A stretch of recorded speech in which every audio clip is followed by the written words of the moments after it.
Church, we need to stop telling people to just pray the gay away.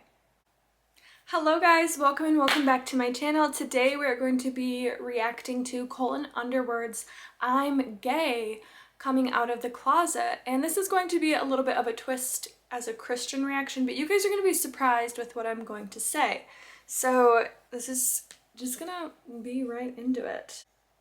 I've ran from myself for a long time. I've hated myself for a long time, and I'm gay, and I came to terms with that earlier this year and have been processing it.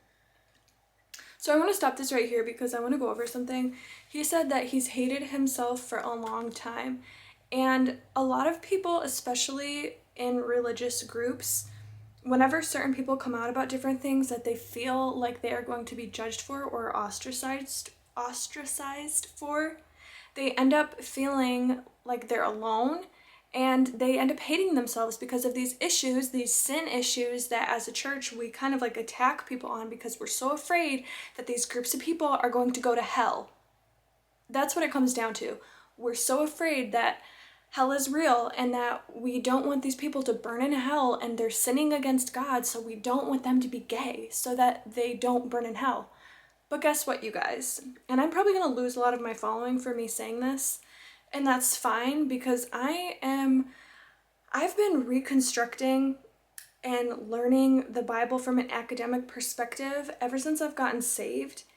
And over the past 6 months, I've been studying the concept of hell. And I actually don't know if I believe that there is a physical place called hell anymore.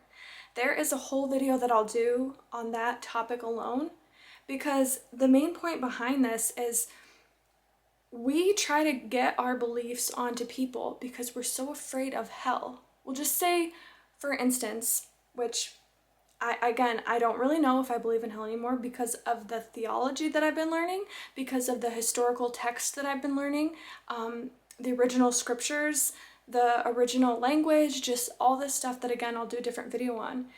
And what if we have it backwards? What if there is no hell? Well, then that means that should we still not try to walk in communion with Christ?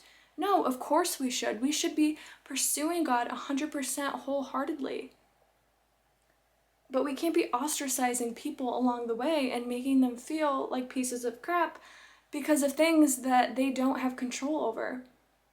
And there's going to be a lot of Christians that attack me, and that's fine. I honestly don't want anything to do with the people that are just cold-hearted. They're just religious narcissists, which I kind of used to be one of those people, by the way. It's not loving. It's not following Jesus. It's not loving them like Jesus would have loved them. And I don't judge him for being scared, for coming out like this, especially because he was raised in a Christian, or he said Catholic, community. Do you know how nerve-wracking that is? And then to disappoint the religious people around you with a choice that you're choosing to make? And we, as Christians, we are some of the most judgmental groups of people. We're the worst people. Especially, I bet I'll get nailed in the comment section because I'm wearing a tank top, which again is like, I'm just so sick of like these disgusting, religious, narcissistic people. I don't even want to associate with half of you anymore because you're just so mean. Like, I just can't even, which is again a whole other video, and I'm not trying to make this video negative because I'm just trying to do a reaction to this, and like I understand where he's coming from. And if you're watching this, the one thing that I will say, okay, about being gay and being a Christian, which there's so much evidence, or there's so much of a lack of evidence, like we don't really understand why. The one reason why I do believe that in some cases, if not all cases, it is a sin to be gay is not because you're gay. It's because you have suffered from a trauma in your childhood, and instead of running and healing that problem, you're running away from the gender that caused it. I know so many people that have been hurt, abused, sexually assaulted from the opposite gender of them, and they ended up, or they either like went through some type of trauma and they ended up running away from that gender and coming out and being attracted to their gender that they were.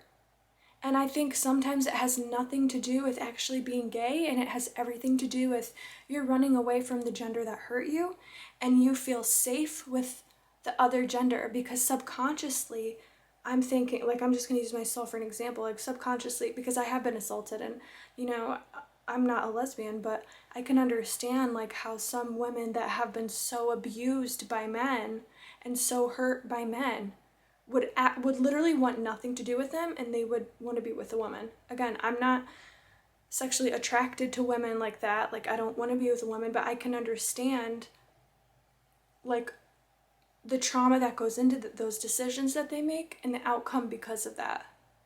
And not everyone has been in some type of assaulting, traumatic experience whenever they were young. And if you're not a part of that category, I'm glad that you're not a part of that category. But I'm just saying, I do believe that in some cases with being gay and being a sin, that the context underneath that is because you're running away from the pain that hurt you and you're trying to go to the gender that you feel like is safe. So let me know what your thoughts are in the comment section about that. And the next step in all of this was sort of letting people know. Still nervous, but he's so nervous. It's been a journey for sure. Through the nerves, I can see the joy. I can see the relief. I mean, I'm emotional, but I'm emotional in like such a good, happy, positive way. I'm glad that he was able to come out and be honest about it. I can say, I don't know, like, I'm surprised and I'm not surprised at the same time, only because, you know, now looking back, it makes sense, like, why, like, he was a virgin and all of these things, and he said that in one of the interview. I encourage you to watch the full interview, too, by the way, because I think it was about 30 minutes long. What else was I gonna say? Church. We need to stop telling people to just pray the gay away. There was at one point in this video where he says, I remember waking up when I found out that I was the Bachelor and thanking God for making me straight.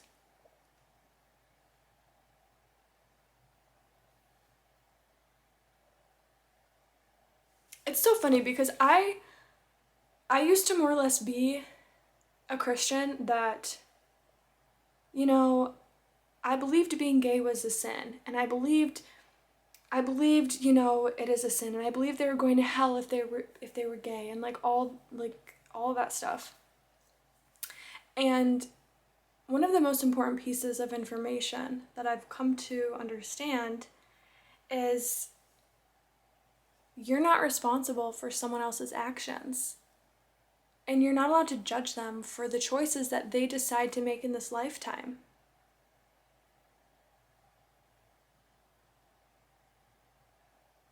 Like, and it's hard because at the same time it's like, I thought he was, I was gonna say, but then I just rethought about it in my mind. I was gonna say, I thought he was big into his faith and his faith mattered to him. But then I just thought, well, it still can matter to him. Again, because that's like the old mindset, thinking like if you're gay and you struggle with something that you don't actually love God. That's not true. Like, that's not true at all. And there'll be so many people that are like, you can't call yourself a Christian and do this and that. Yes, you can. Yes, you can. Like, I'm so tired of hearing people say, you can't do this and you can't. Yes, you can. Like, it doesn't mean it's true.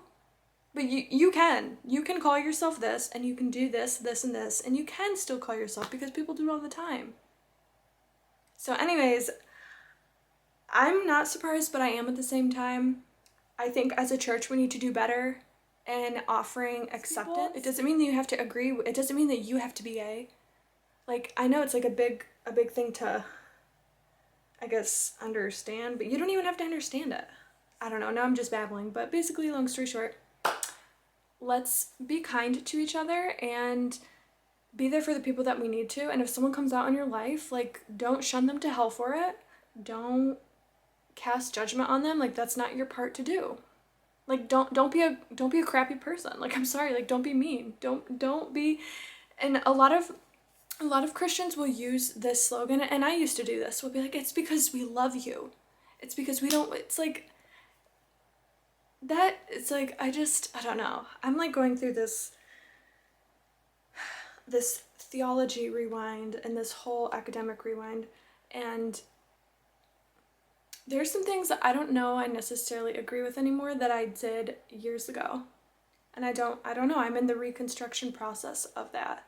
Because I think it's extremely hypocritical for us to sit here and say, it's because we love you. And you're like judging them and you're acting like you don't ever do anything wrong. So, I don't know. That's just my thoughts on it. Again, wish him the best. I hope. Okay, this is just my prediction. I predict that Peter is gay too. Let me know what you guys think down in the comment section, but that's my opinion why Peter has had such a hard time like in and out of all these relationships and that sort of thing, and I think it's because he's gay too.